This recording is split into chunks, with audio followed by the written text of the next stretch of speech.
Good morning, everyone. I'm WSAV digital reporter Ashley Williams. Thank you for tuning into our live stream this morning. I'm sitting here with meteorologist Alysa Carsley.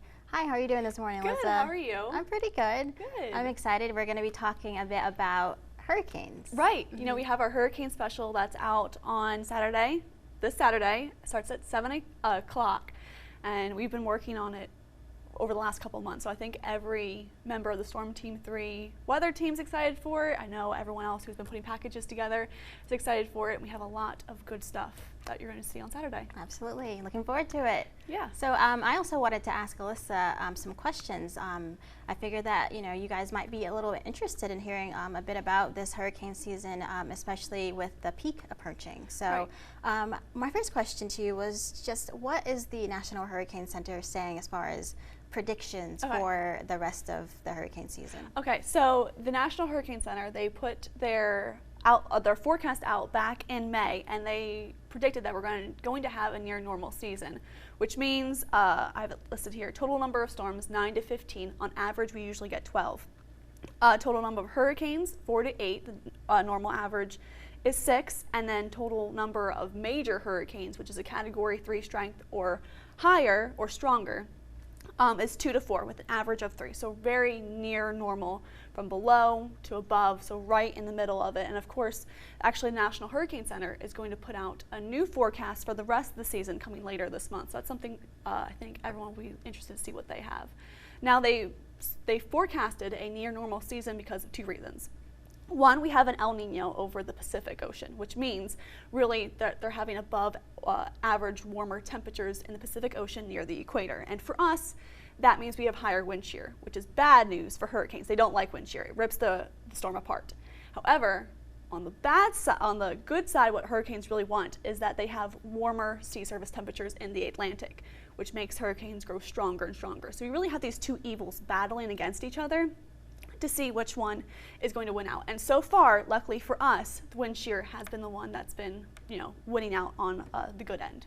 So do you think that that means that, just on your opinion, that we'll be okay perhaps for the rest of the season? What's the likelihood that we'll have any problems? Right. Oh, great question. So NOAA, which is the National Oceanic Atmospheric Administration, tongue twister there, puts out their El Nino forecast once a month. So they take a look at what's currently happening in the Pacific, and El Nino is still stronger than normal, but in the next month or 2, it could go back to near average conditions.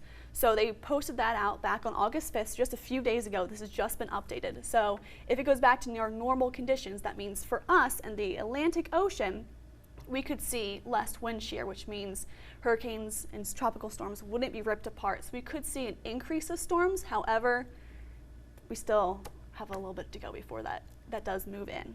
Mm-hmm. And so I mentioned early on that we're entering the peak of hurricane season. So exactly when is the peak, and I guess why is that time period considered the peak? Okay, so the peak of hurricane season is September 10th. That's climatologically, something like that, where we usually see the most number of storms in the Atlantic Basin. So September 10th, that is coming up soon, but really we look at the peak of hurricane season from the middle of August all the way through the middle of October. And if you remember last year, we had Hurricane Florence, which was right after the peak in the middle of September, and then we had Hurricane Michael, which was in the middle of October. So really once we get into the peak of hurricane season, that's usually when we see warmer sea surface temperatures and lower wind shear. So we get to see these hurricanes and storms really start to move in.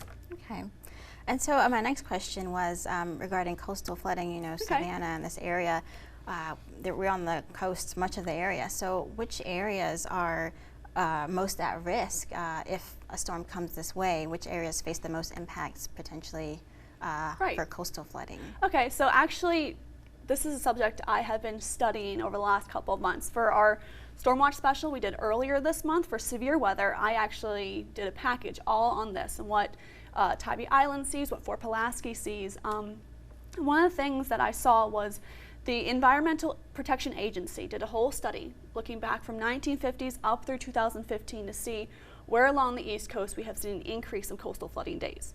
And one of the areas they looked at was Fort Pulaski. Now back in 1950, we had about 2.5 coastal flooding days per year. So that means the high tide levels reach right at minor flooding. Doesn't mean the roads have to be closed, but it means it reaches right at minor flooding. Then they looked at 2010 to 2015, and they saw an increase up to 19 coastal flooding days. And I spoke to the director of the Skidaway Institute of Oceanography, and he said just within the last couple of years that has increased to 25 to 26 days.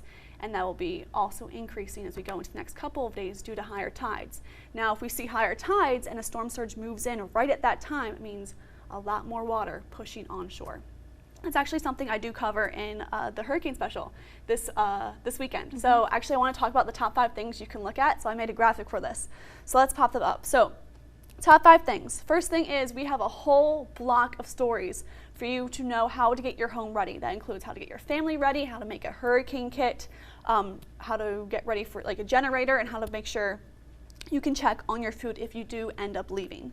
Another thing you can be looking for is we take a look back at past storms. So we look at Matthew, Michael, Irma, Florence, really the past big 4 storms that we've seen here in the United States. And Michael was a really big storm last year. It went through the Florida Panhandle, and one of my friends who actually went to college with for meteorology, she works at her sister station in Panama City. So it was very sad to see everything she had to go through, because we see things on Facebook, we see things on the news Facebook page, but because I'm friends with her on Facebook, I got to see like little behind the scenes things, and it's very sad. It's a very eye-opening experience. So the next thing you can look for, this is Storm Glider. This is actually really cool. Martin Staunton did a package on this, and really it's an underwater robot that helps with storm predictions, they get the data, and then it helps with us with predicting how strong a storm can be. So that's a really interesting thing I think you should be taking a look at. Storm surge, again, that's what I have been looking at over the last couple of months, and we talk about how it could be much worse in the next couple of years. And then Chris Allred actually studied this and put together a package, a story about how seawalls help block the waves and how they take the energy from the waves before they move onshore. So that's another thing you really want to be taking a look at as we go into this Saturday. Again, that starts at 7 p.m. You can look for all these things and more for our Storm Watch special. Right. As for storm surge, I talked about coastal flooding and how we've been seeing an increase of days with that. But for storm surge, it really depends on the largest part of the storm surge you get is really depending on what side of the storm. So if you take a storm, cut it in half, you get the top right quadrant. That's where you get all that onshore wind, because a low pressure system, it circulates counterclockwise. Mm-hmm.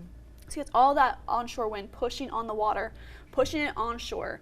And I know for Irma, we saw a lot of flooding with that. For Matthew, we saw a lot of flooding with that. Yeah. And with Irma, it came right through Florida.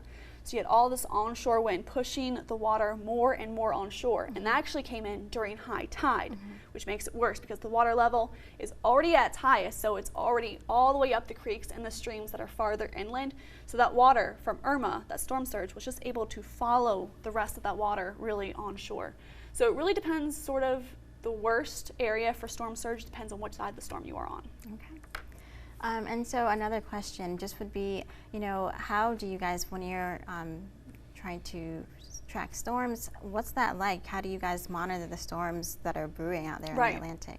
So of course, anytime we see a storm, we're like, oh no, is this going to be the one? But there are so many different things that we look at. We look at current things that are happening in the atmosphere, sea surface temperatures, wind shear, whether it's, we have higher wind shear in the western Atlantic compared to the eastern Atlantic, how much moisture, what's happening actually here in the United States, is there a front, is there high pressure, because it all determines where that storm is going to go. Mm-hmm. Now, over the last week, actually last week, we were tracking 2 little tropical waves that were down near the Caribbean, but they fell apart because we had so much wind shear along the, along the Caribbean up towards Florida that really ripped the storm apart. So that's what we really do look at. And of course, Storm Team 3, all the meteorologists here, we all went to school for this. We all studied this, studied the science behind it.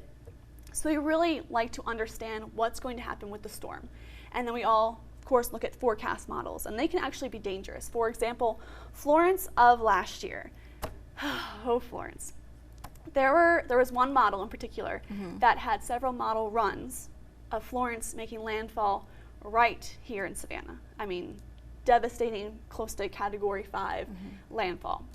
And that did not happen. But it's really important to know that forecast models, they don't really show everything that's happening in the atmosphere. They kind of blend everything together instead of it being, there's, you know, this high pressure here, there's a low here. And that's kind of what happened with Florence last year. That certain model didn't take into account this high pressure that we had right to the north of us, and that was going to drag that the low more to the north instead of down south towards us. So it's really just picking and choosing, you know, what's happening. Is this model really showing what is meteorologically correct? But yeah, so we look at models a lot, but it really depends on what's currently happening in the atmosphere.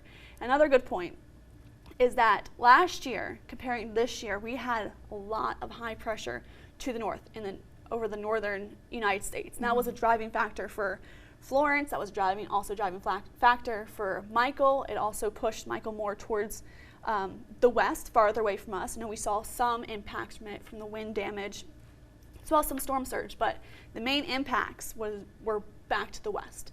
But this year is a little different. You know, we had Barry. Barry was way to the west in Louisiana, and we had high pressure over top of us. So that really acted as a shield compared to last year, where it was more north, dragging the storms more towards the west, towards the north. But also we had a couple cold fronts that also kept things farther away from us this year. You know, we did have Barry. Barry was a different type of tropical system. I mean, it didn't form over land. When the National Hurricane Center put this out, it was talking about this invest, this little area of low pressure that it was watching that really just formed down from Tennessee, I believe, down through Georgia into the Gulf of Mexico. I know there was a lot of comments on Facebook saying, oh, I cannot believe a tropical storm formed over land. And that's not what happened. So we really have different types of low pressure. One is an extratropical low pressure, which is what we usually see with cold and warm fronts.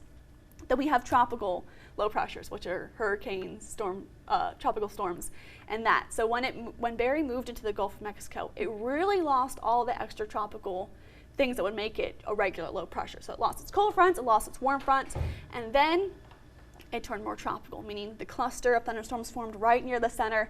That's where the strongest winds were, and it started moving and gaining more strength, gaining more tropical characteristics, turned into a tropical storm, then made landfall as our first hurricane of the 2019 season in Louisiana. And I just have another question regarding storms in the Gulf. It seems that once they get into the Gulf, they get a lot stronger. Typically, is that area more likely to see, you know, hurricane activity? Well, it's really just where there's warmer sea surface temperatures. So that was just a prime area where we had weak wind shear. Because over us, on the eastern side of the southeast, we had high pressure. So that really was a shield. But toward the south of that, we had warm sea surface temperatures, low wind shear. So it really just helped Barry really start to explode and move as quickly as it did. Okay. Thank you. That was really helpful information. I'm sure a lot of people watching found it very valuable, but I wanted to make sure that there wasn't anything else you wanted to touch on, especially regarding the special coming up. Well, of course, you know, it only takes one storm to make it a bad season. So just prepare now, watch the special, get some ideas on how you can start preparing, build a kit, check on your food, get your car ready, get your home ready. I think that's the most important thing because, again, it only takes one storm. I know these storms usually don't sneak up on us, but you know, we do know multiple days in advance if something is going to happen. But of course, it only takes one storm. That's my main thing. Is it only takes one. Just be prepared. Absolutely. So I just wanted to make sure that everyone is aware that if you want to monitor all the latest updates on tropical storms and hurricanes, you can just check out wsav.com/weather, and then there's also in that section there's the Hurricane Central section as well, right? Yeah. So we have multiple areas on our website. Go to the weather page and you see our hurricane stuff, our 7-day, and usually when we start tracking hurricanes or tropical storms, I know there was a couple low pressure systems that the National Hurricane Center was watching about a month ago. We had put that on the bottom part of our 7-day. So there's multiple ways where you can find all this information without just going to, different social media sites that may not have the correct information, which may not be updated, which is another good point. Of course, if you see any information out there, make sure you're getting that information from a trusted source. Here at WSAV, the National Hurricane Center, NOAA, that's really all you should be getting this information from. Well, thank you so much, Alyssa. This was amazing. Thank you. I appreciate you taking the time to chat with us about this upcoming peak season. Yeah. Thank you. And everyone else, just thank you for watching. You can always follow our news on WSAV.com, and don't forget to download the WSAV app as well. So thank you again. Have a good day.